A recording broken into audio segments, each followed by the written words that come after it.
Bharatiya Janata party Bhajpa के राष्ट्रीय अध्यक्ष जेपी नड्डा ने शुक्रवार को कांग्रेस और राहुल गांधी पर जमकर निशाना साधा है। नड्डा ने कहा कि ये दुर्भाग्यपूर्ण है कि कांग्रेस पार्टी देश विरोधी गतिविधियों में लिप्त है। उन्होंने कहा कि देश द्वारा बार बार खारिज किए जाने के बाद राहुल गांधी अब राष्ट्र विरोधी टूल किट का एक स्थायी हिस्सा बन गए हैं। नड्डा ने कहा कि राहुल गांधी को माफी मांगनी चाहिए। आजादी के बाद से भारत के इतिहास में, यहाँ तक कि सबसे कठिन समय में भी, भारत के किसी भी नेता ने कभी भी विदेशी शक्तियों से भारत सरकार के खिलाफ कार्रवाई करने की अपील नहीं की। स्वतंत्र भारत के इतिहास में यह एक बहुत ही गंभीर मामला है। मजबूत भारत, सशक्त लोकतंत्र और निर्णायक सरकार से भी भारत विरोधी लोगों को हमेशा दिक्कत और तकलीफ रही है। दुर्भाग्य की बात यह है कि इन देश विरोधी गतिविधियों में देश की सबसे पुरानी पार्टी कांग्रेस पार्टी भी अब शामिल हो गई है।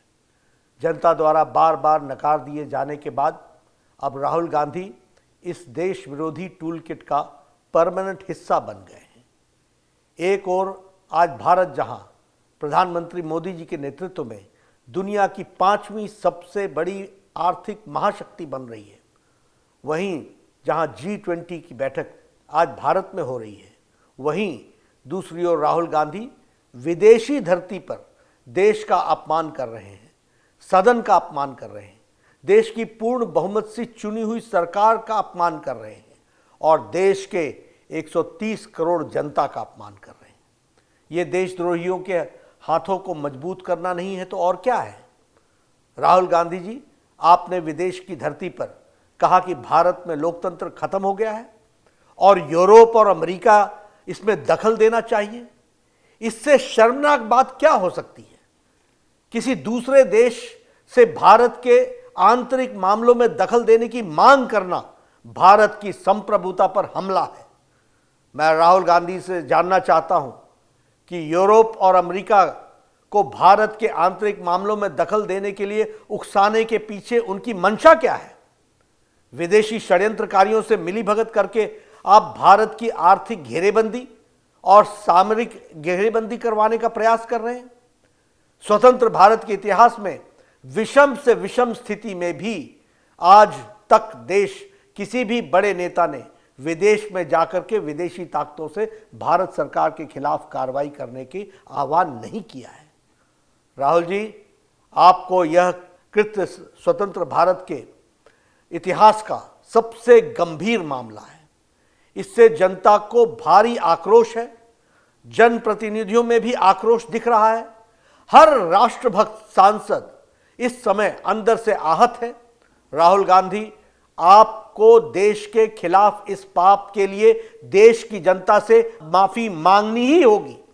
अब स्पष्ट हो गया है कि मणिशंकर अय्यर का प्रधानमंत्री नरेंद्र मोदी जी को हटाने के लिए पाकिस्तान से मदद की गुहार लगाना और सलमान खुर्शीद का मोदी जी को हटाने के लिए विदेशी मदद की मांग करना उनकी व्यक्तिगत सोच नहीं थी, बल्कि यह कांग्रेस की सोची समझी और उनके शीर्ष नेताओं की यह सोच रही है। यह बात उजागर होती है।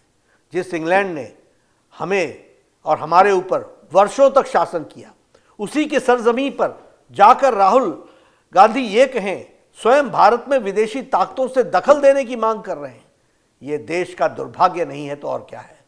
मुझे संदेह है कि राहुल गांधी भारत के लोकतंत्र की कितनी जानकारी रखते हैं, कितना समझते हैं।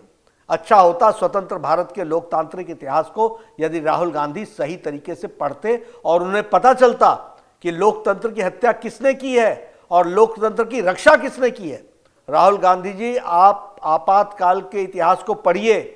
आपकी दादी माँ ने, उस समय की भारत की प्रधानमंत्री ने, आपकी कांग्रेस पार्टी की सरकार ने इस देश में 19 महीनों तक आपातकाल लगाकर लगभग 1.5 लाख बेगुनाह लोगों को, राजनीतिक कार्यकर्ताओं को, युवाओं को, वृद्ध को, महिलाओं को, सबको अकारण जेल में डाल दिया था और वह भी Misa, maintenance of internal security act के तहत और डिफेंस ऑफ इंडियन रूल के तहत, DIR के तहत। तब बोलने पर प्रतिबंध था, लिखने पर प्रतिबंध था, मीडिया पर प्रतिबंध था, फिल्मों पर प्रतिबंध था, गायकों पर प्रतिबंध था। न जाने किन गुनाहों के लिए किस किस पर प्रतिबंध लगाए गए थे। राहुल गांधी जी, आपकी पार्टी ने तो देश को सभी संवैधानिक व्यवस्थाओं को ध्वस्त किया है। न्यायपालिका को भी कमजोर करने में कोई कसर नहीं छोड़ी थी।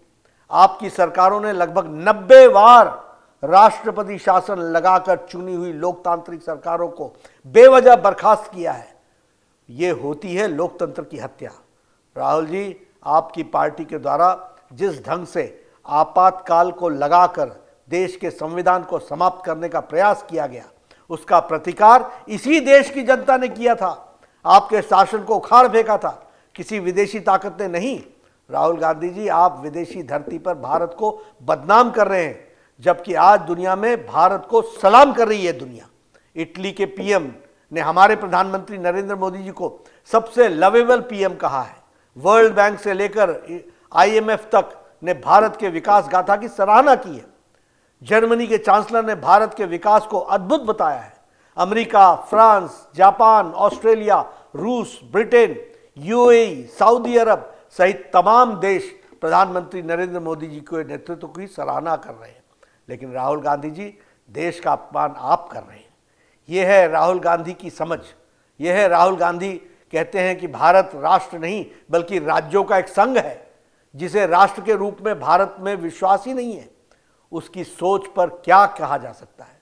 Rahul Gandhi ji, Bharat mother of democracy है, जिसने पूरी दुनिया को लोकतंत्र की शिक्षा दी है। दुनिया की कोई ताकत भारत के लोकतांत्रिक परंपराओं को नुकसान नहीं पहुंचा सकती है। राहुल गांधी, आज आपको, आपकी पार्टी की देश में कोई सुनता नहीं है। देश की जनता आप पर विश्वास नहीं करती है। यही कारण है कि आज आपकी पार्टी को देश से लगभग सफाया हो चुका है। जब भी भारत में संसद का सत्र शुरू होने वाला होता है, देश विरोधी टूलकिट गैंग अचानक से एक्टिव हो जाती है। कभी पेगासस की झूठी रिपोर्ट पब्लिश हो जाती है, कभी आंदोलन को भड़काया जाता है, कभी कोई डॉक्यूमेंट्री आ जाती है, कभी कोई विदेशी अखबार की रिपोर्ट को लेकर हंगामा किया जाता है। कहा जाता है कि ताली एक हाथ से नहीं बजती है, मगर मुझे ऐसा लगता है कि यह एक हाथ तो 7 समुद्र पार और दूसरा यहाँ के दोनों मिलकर के ऐसी ताली बजाते हैं, अपने देश को भी बदनाम कर रहे हैं। और मुझे इसमें कोई संकोच नहीं होता कि आखिर भारत विरोधी जॉर्ज सोरस और राहुल गांधी की भाषा एक जैसी क्यों है? आखिर क्यों पाकिस्तान और कांग्रेस की भाषा एक जैसी है? आखिर क्यों देश विरोधी कांग्रेस नेताओं की भाषा एक जैसी है?